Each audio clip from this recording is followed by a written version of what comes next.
বন্ধুরা, আজকে আমি তোমাদের এক গ্রামীণ মহিলার কথা বলবো, যাকে এক ভূতে ধরেছিল। ভূতে ধরার কারণে সে এক ফকির বাবার কাছে গিয়েছিল।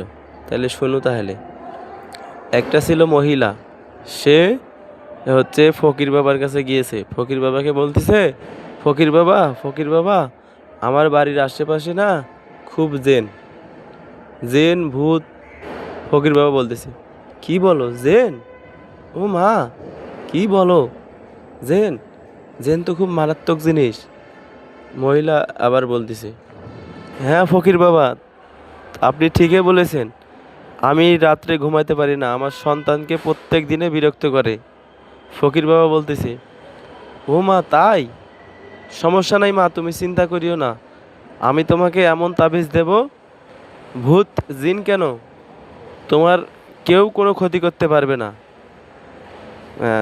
মহিলা আবার বলতেছে, হ্যাঁ ফকির বাবা, ঠিকই বলেছেন। আমাকে আপনি ভালো তাবিজ দেন, যেন ভূত জিন আমার কোনো ক্ষতি না করতে পারে এবং আমাদের সন্তানদেরও কোনো ক্ষতি না করতে পারে। ফকির বাবা সেই কথা শুনে বলতেছে, না মা, সমস্যা নাই। আমি এমন কাজ করে দেব, তোমার কোনো ভূত কোনো জিন তোমার কোনো ক্ষতি করতে পারবে না। আমি এমন জিনিস জানি। মহিলা আবার বলতেছে, হ্যাঁ ফকির বাবা, আপনার যত টাকা লাগে আমি সব টাকা দিয়ে দেব। আমার বাড়ি থেকে জিন আর ভূতকে তাড়িয়ে দিন। ফকির বাবা বলতেছে, না গো মা, সমস্যা নেই। আমি তোমার কাজটি ভালোভাবেই করে দেব। আমি তোমাকে কিছু কথা বলবো, সেগুলো তুমি মেনে চলবা, তেই কোনো জিন ভূত ধরবে না।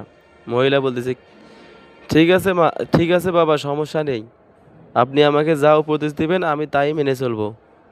আর খুব শীঘ্রই আমি আবার আপনার কাছে আসব। যদি কোনো কাজ না হয় তাহলে টাকা দিয়ে দেবো। ফকির বাবা বলতেছে, ঠিক আছে মা, ধন্যবাদ, আবার আসিও।